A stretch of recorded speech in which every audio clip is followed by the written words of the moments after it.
آیت نمبر 5 ان اللہ لا یخفی علیہ شیء فی الارض ولا فی السماء، یقیناً اللہ تعالیٰ پر کوئی شے بھی مخفی نہیں ہے، نہ آسمان میں نہ زمین میں۔ بظاہر اس آیت مبارکہ کا ہمیں پچھلی آیات کے ساتھ کوئی ربط نظر نہیں آتا، لیکن علماء کرام نے معنوی ربط بیان کیے ہیں جو کہ بہت ہی خوبصورت ہیں، کیونکہ آیت مبارکہ میں ایک مخفی دنیا کی بات کی جا رہی ہے، زمین اور آسمان کی بات بیان کی جا رہی ہے، اور پچھلی آیات میں ہم نے الہامی کتابوں کا ذکر دیکھا تھا۔ تو علماء کرام یہ فرماتے ہیں کہ یہ الہامی کتابیں کہاں سے آئی ہیں؟ تو یہ غیبی دنیا سے آئی ہیں، یہ آسمانی دنیا سے آئی ہیں۔ ہماری فطرت میں یہ بات رہی ہے کہ ہم لوگوں کو غیب سے بہت دلچسپی رہتی ہے، مثلا ہم جنات میں اور پریوں کی کہانیوں میں کتنا شوق رکھتے ہیں، ہمیں مستقبل کو جاننے کا کتنا شوق ہوتا ہے، ہمیں ان سین دنیا کو دیکھنے کا کتنا شوق ہوتا ہے۔ تو کیا ہم نے کبھی اس بات کے اوپر غور کیا کہ ہمارے ہاتھ میں جو قرآن موجود ہے، یہ آسمانی کتابیں جو ہیں، یہ تو اس دنیا کی ہیں ہی نہیں، یہ تو کسی اور دنیا سے آئی ہیں، غیب کی دنیا سے آئی ہیں، اور پھر غیب کی دنیا سے بھی یہ 7ویں آسمان کے اوپر سے آئی ہیں، جبکہ قرآن جو ہے وہ لوح محفوظ سے نازل کیا گیا ہے۔ تو گویا کہ ایک آسمانی دنیا کی چیز، ایک غیب کی دنیا کی چیز، اور اتنی زبردست اور اعلیٰ جگہ جو لوح محفوظ ہے، وہاں سے اس کلام کو زمین پہ اتارا گیا ہے۔ لیکن ہمارا یہ تجسس اور یہ شوق کبھی بھی قرآن کے بارے میں نہیں ہوتا، ہم نے کبھی اس نظر سے جو ہے وہ قرآن کو نہیں دیکھا ہے۔ تو گویا کہ یہاں پہ ایک غیبی دنیا کے ساتھ ان کتابوں کے تعلق کو بیان کیا جا رہا ہے، لہٰذا ان کتابوں کی یوں کہا جا سکتا ہے کہ اصل کاپی تو اللہ تعالیٰ کے پاس ہے، اور زمین میں ان کتابوں کے اندر جو تبدیلیاں اور تحریفات کی جاتی ہیں یا غلط باتیں منسوب کی جاتی ہیں، اس سب کا تعلق جو ہے وہ زمینی نظام کے ساتھ ہے۔ تو اللہ تعالیٰ غیب میں بھی جانتے ہیں یہ کتابیں کیسی ہیں، اور زمین میں جو باتیں ان کی طرف منسوب کی جاتی ہیں، اللہ تعالیٰ ان کو بھی جاننے والے ہیں۔ پھر دوسرا ربط یہ بیان کیا جاتا ہے کہ چونکہ آیت مبارکہ میں غیب کی بات کی جا رہی ہے کہ کوئی چیز بھی اللہ تعالیٰ کی ذات سے چھپی نہیں ہے، زمین اور آسمان کے نظام کو بیان کیا جا رہا ہے،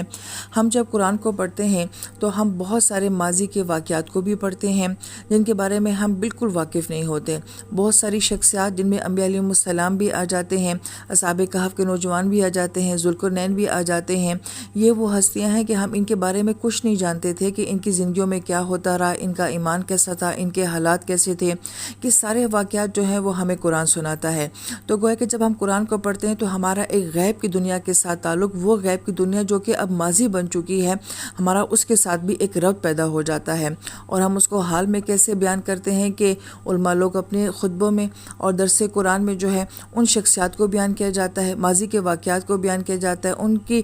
زندگی میں آنے والے حالات کو بیان کیا جاتا ہے۔ تو ہمارے لیے تو یہ سب چیزیں مخفی ہیں جس کو قرآن ہمارے سامنے لے کر آتا ہے، لیکن اللہ تعالیٰ کی ذات کے لیے تو کچھ بھی مخفی نہیں ہے۔ پھر تیسرا معنی یہ بیان کیا جاتا ہے کہ جب کبھی کوئی مضمون بیان کیا جا رہا ہو اور درمیان میں ایسی آیت مبارکہ آ جائے کہ کسی کا غیب کے ساتھ تعلق بیان کیا جائے یا زمین آسمان کے ساتھ تعلق بیان کیا جائے، تو اس میں ایک بہت خوبصورت پہلو یہ بھی ہوتا ہے کہ ہمارے اعمال کا تعلق جو ہے وہ ظاہر کے ساتھ بھی ہوتا ہے اور باطن کے ساتھ بھی ہوتا ہے، اور ظاہر کے اعمال کا تعلق جو ہے وہ اس دنیا کے ساتھ ہے، اور باطن کا تعلق جو ہے وہ آسمانی دنیا کے ساتھ ہے۔ جیسے کہ ہمارا ایک وجود ہے، اس کا تعلق ہمارے ظاہر کے ساتھ ہے، اور ایک ہمارے اندر روح ہے اور اس کا تعلق جو ہے وہ باطن کے ساتھ ہے۔ تو اس آیت مبارکہ کے درمیان میں کسی مضمون کے بیان کرنے کا مقصد یہی ہوتا ہے کہ اللہ تعالیٰ ہمارے اعمال کے ظاہر کو بھی جان رہے ہوتے ہیں اور اس کے باطن کو بھی جان رہے ہوتے ہیں، اور جو کچھ بھی دنیا میں ہو رہا ہے اس کے ظاہر کو بھی اللہ جانتے ہیں اور اس کے باطن کو بھی اللہ تعالیٰ جانتے ہیں۔ اور چوتھا قول یہ بیان کیا جاتا ہے کہ آنے والی آیت مبارکہ میں اللہ تعالیٰ انسان کی تخلیق کو بیان کر رہے ہیں، اور وہ تخلیق بھی کہاں ہوئی ہے؟ وہ بھی غیب کے پردوں میں ہوئی ہے۔ اور پھر یہ کہ آنے والی آیات میں محکم اور متشابہات کی بات بھی بیان کی جائے گی، تو محکم کا تعلق بھی ظاہر کی دنیا کے ساتھ ہوتا ہے، متشابہات کا تعلق جو ہے وہ مخفی دنیا کے ساتھ ہوتا ہے۔ تو گویا کہ آنے والی آیت کے بارے میں پہلی ایک تعارف جو ہے وہ ہمیں اس آیت مبارکہ میں کہا جا رہا ہے کہ ہمارے لیے بہت ساری چیزیں ایسی ہیں جو چھپی ہوئی ہیں، اور کچھ چیزوں کو اللہ تعالیٰ نے ظاہر فرما دیا ہے، مگر اللہ تعالیٰ کی ذات کے لیے کچھ بھی مخفی نہیں ہے۔ پھر آیت نمبر 6 میں اللہ تعالیٰ فرماتے ہیں کہ هو الذی یصورکم فی الارحام کیف یشاء، کہ وہی ہے جو تمہاری صورت گری کرتا ہے تمہاری ماؤں کے رحموں میں جس طرح سے وہ چاہتا ہے۔ لا الہ الا هو العزیز الحکیم، کہ بے شک اللہ کے سوا کوئی معبود نہیں ہے، وہ غالب بھی ہے اور حکیم بھی ہے۔ پچھلی آیت مبارکہ میں زمین اور آسمان کی بات کی جا رہی تھی، مخفی دنیا کی بات کی جا رہی تھی، اور اس آیت مبارکہ میں انسان کی تخلیق کو جب بیان کیا جا رہا ہے تو انسان کی تخلیق میں دو چیزیں جو ہیں، ایک ہماری روح اور ایک ہمارا وجود۔ تو روح کا تعلق کس کے ساتھ ہے؟ وہ عالم بالا کے ساتھ، آسمانی دنیا کے ساتھ ہے، اور ہمارے وجود کا تعلق کس کے ساتھ ہے؟ وہ زمینی دنیا کے ساتھ ہے۔ تو گویا کہ یہاں پہ بھی زمین اور آسمان کے تعلق کو جو ہے وہ ہماری تخلیق کے ساتھ بیان کیا جا رہا ہے۔ پھر دوسری اہم بات یہ ہے کہ جب انسان کو ماں کے رحم میں تخلیق کیا جا رہا ہوتا ہے تو اس کا تعلق بھی ایک طرح کی مخفی دنیا کے ساتھ ہوتا ہے. ہمیں کب بنایا گیا، ہمیں کیسا بنایا گیا، ہمیں کس طرح کا بنایا جا رہا ہے، ہمارا قد و قامت کیسا ہوگا، ہماری شکل و صورت کیسی ہوگی، اور ہمارا مرد اور عورت ہونا، ہمارا نیک بخت اور بدبخت ہونا، یا پھر ہماری زندگی کا کتنا میعاد جو ہے وہ مقرر کیا گیا ہے کہ ہمیں دنیا میں کتنا جو ہے وہ ٹھہرنا ہے، یہ سب کچھ ہو رہا ہوتا ہے مگر ہم سے مخفی ہوتا ہے. ایون ہم خود بھی نہیں جان رہے ہوتے کہ ہمیں کیسا بنایا جا رہا ہے اور ہمارے بارے میں کیا فیصلے کیے جا رہے ہیں. اس سے آیت مبارکہ میں کیفا یشاء کا لفظ آتا ہے کہ جیسا اللہ تعالیٰ چاہتے ہیں ویسا کر سکتے ہیں. تو انسان کا اس غیبی دنیا کے ساتھ کوئی تعلق نہیں ہے، کوئی کنٹرول نہیں ہے. یہاں پہ ضمناً پہ اہل علم یہ بات بھی بیان کرتے ہیں کہ انسان تو اپنی تخلیق کے معاملے میں اتنا بے بس ہے، تو پھر یہ انسان جب وجود میں آ جاتا ہے، دنیا میں آ جاتا ہے، اس کے بعد تھوڑا سا علم آ جاتا ہے، تو یہ اتنے بڑے بڑے سوالات کیسے کرتا ہے کہ اللہ تعالیٰ نے یہ دنیا کیوں بنائی، یہ سارا سسٹم بنانے کا کیا فائدہ ہے، موت کا کیا فائدہ ہے، اور نبیوں کو کیوں بھیجا گیا، قرآن کا کیا فائدہ ہے. تو گویا کہ تم تو اپنے بارے میں کوئی سوال نہیں کر سکتے، تو چاہے جائے کہ انسان اتنے بڑے بڑے سوالات کھڑے کر دے.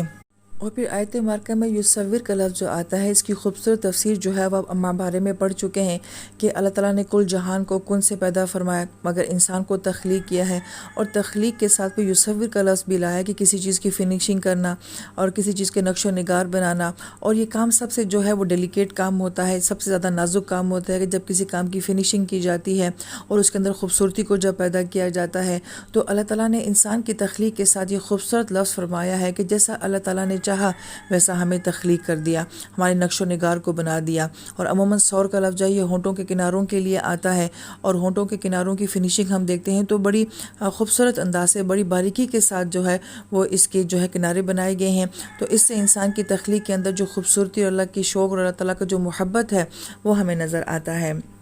پھر ہم یہ دیکھتے ہیں کہ آیت مبارکہ کے آخر میں اللہ تعالیٰ نے عزیز اور حکیم کی دو صفات لائی ہیں. اور عزیز کا مطلب کسی چیز کے اوپر اتھارٹی کا ہونا، غلبے کا ہونا، اقتدار کا ہونا، پاور کا ہونا. تو اس سے ایک طرح کی ہیبت، ایک طرح کا رعب جو ہے وہ ہمیں سمجھ آتا ہے. تو تخلیق کے لیے اللہ تعالیٰ نے یہ لفظ کیوں استعمال فرمایا کہ اللہ تعالیٰ کے پاس ایسی اتھارٹی ہے کہ کوئی سوال نہیں کر سکتا کہ آپ نے مجھے ایسا کیوں بنایا اور آپ نے مجھے ویسا کیوں نہیں بنایا. تو یہ پاور صرف اللہ تعالیٰ کے پاس ہی ہے. مگر کیا صرف اقتدار ہی ہے، پاور ہی ہے، غلبہ ہی ہے؟ تو ساتھ الحکیم کی صفت بھی لائی گئی ہے کہ جس کو جیسا بنایا گیا ہے، جس طرح بنایا گیا ہے، تو یہ ایسے ہی نہیں ہے، اس کے پیچھے حکمت کا ایک نظام ہے. اس لیے یہ دو خوبصورت صفات جو ہیں وہ انسانی تخلیق کے ساتھ بیان کی گئی ہیں.